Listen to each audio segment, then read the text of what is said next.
Tito Santana, sigan viendo el programa de Roman. ¡Arriba! This is The Roman Show. Rodolfo Roman of The Roman Show with the great Tito Santana. Tito, thank you so very much. Muchas gracias for taking your time and speaking to us here on The Roman Show. Oh, you're welcome. De nada, mucho gusto estar aquí contigo, hablando con todos, toda la gente aquí de Miami. Claro que sí. Tito, let's first talk about your career. For the most part, you've always been a face. You know, some people, I want to take a good example, John Cena, who's always primarily been face. But have you always wanted to be a heel at one point? A very strong, thick heel? Yeah, when I don't know if you remember when Strikeforce broke up, I asked Vince McMahon if I could be the heel, and I guess they already had it all worked out where Rick Martel was going to be the heel, and I never got the opportunity to be a heel, and I wanted to because it always seems like the heels are the ones that hit the fun in the ring. How do you think that feud would have been different if you would have been the heel? It's hard for me to say, you know, how it would have been different. I have no idea, but I would have liked to have found out, you know, what it was like to, because it was a heel that controlled the match, you know, and I think I had enough knowledge that I think I would have been a good heel. You teamed now, obviously, with Strikeforce, Rick Martel. That feud is for the ages. If I recall, I think you came down here to Miami and you wrestled a couple of times. Maybe I escaped my mind. Maybe you might have faced Rick Martel. I know Rick Martel and you came here at the same time at the Miami Arena. Don't know if you remember any of those times when the WWE or WWF back then used to come to the Miami Arena. Oh yeah, I remember coming to the arena, and I think it was Mr. Wonderful Paul Orndorff and I that started selling out the arena. You know, we were packing it, and then I ended up, after I wrestled him, then I started coming in here and wrestling Greg the Hammer Valentine, and we sold out the building. And I know I came a few times afterwards, but I don't remember who I wrestled after them too. And Tito, so back to the feud with you and Rick, how would you make every match different to tell a different story every time? Well, that's the difference between now and back then. You know, we learned, and I learned. Mr. Fuji taught me a lot of the psychology in the ring. He says you go in there and you listen to the people tell you what they want, and I used to think to myself, what's he talking about? And you know, you develop an ear to hear the crowd. You know, and the fans, if you listen to the crowd, they do dictate the match. You know, but not everybody ever gets it. It's interesting that Mr. Fuji, a guy who stands outside of the ring, is the one that's telling you this, is because obviously he has those eyes that you don't, because you're so focused on the match. Yeah, but Mr. Fuji was a great performer maybe before your time, but he was a great heel. You know, and he was used to leading the match. Amazing stuff. Now, Tito, at your age, you're still wrestling independent, you're semi-retired. What's the secret?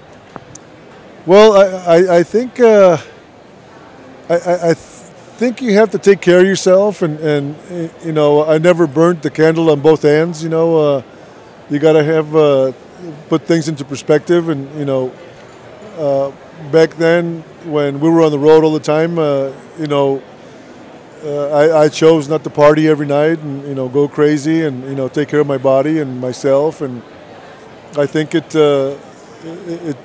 shows off. You know, it pays off in the long run. And Tito, it's important you mentioned that because you talk about the back in the day, but now we've been hearing several wrestlers getting injured, but folks like yourself, performers like yourself, you're still in great shape. What advice would you tell some of the young guys in the game to take care of themselves so they could be 50, 60, they could still perform?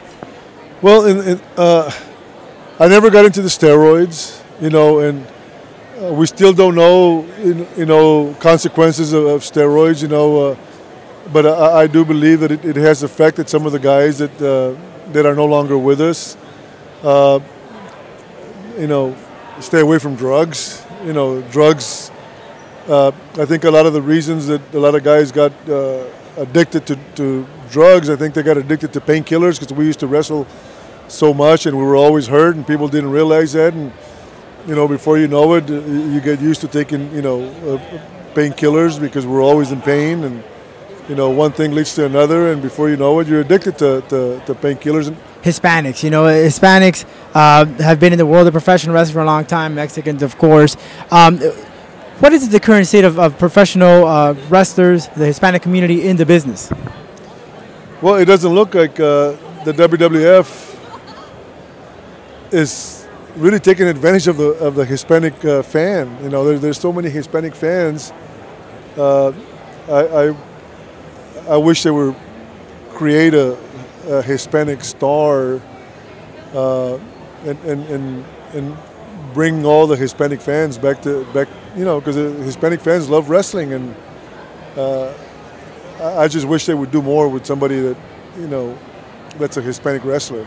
And there's a lot of, I mean, I could name you a whole ton of guys that are just phenomenal. Hey, Kalisco, I've been a good fan of him. Not sure if you've seen him recently inside the ring. Yeah, I mean, you can just go down the line. You know, Hispanic wrestlers are unbelievable in the ring. I mean, look at little Rey Mysterio. You know, he was unbelievable. So, you know, you can pick anybody and they can get the job done. You think one day we will see a Hispanic that will main event at WrestleMania? I hope so. I mean, it's hard for me to tell. I mean, who knows? Who knows who, you know, how they decide these things? I don't know. I think I was not utilized as much as they could have done with me, and you know, that part was upsetting. But I still did pretty good. But I think they could have gotten a lot more out of, you know, my talent that they didn't. So, Tito Santana, what is he up to now? Semi-professional wrestling. What are some of the goals from here on out? Well, I retired in '93, and I started teaching in I think 1999. I've been a school teacher. I think 1997. So I've been a school teacher for almost 18 years. I'm a Spanish teacher in the middle school in New Jersey, and I still make appearances, and I try to stay in shape. And once in a while, I do a fundraiser. I still get into the ring once in a while. It doesn't get old to, you know, to hear the cheers from the fans. Any plans though of wrestling? Because you wrestled overseas as well, in Japan and all those other places?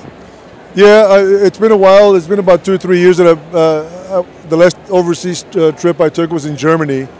And whenever I go overseas, most of the time it usually has to be done in the summer. Well, Tito, I want to thank you so very much for your time. Hopefully we do get to see that Latino one day main event in WrestleMania. That's what I'm looking forward to. Arriba! This is The Roman Show.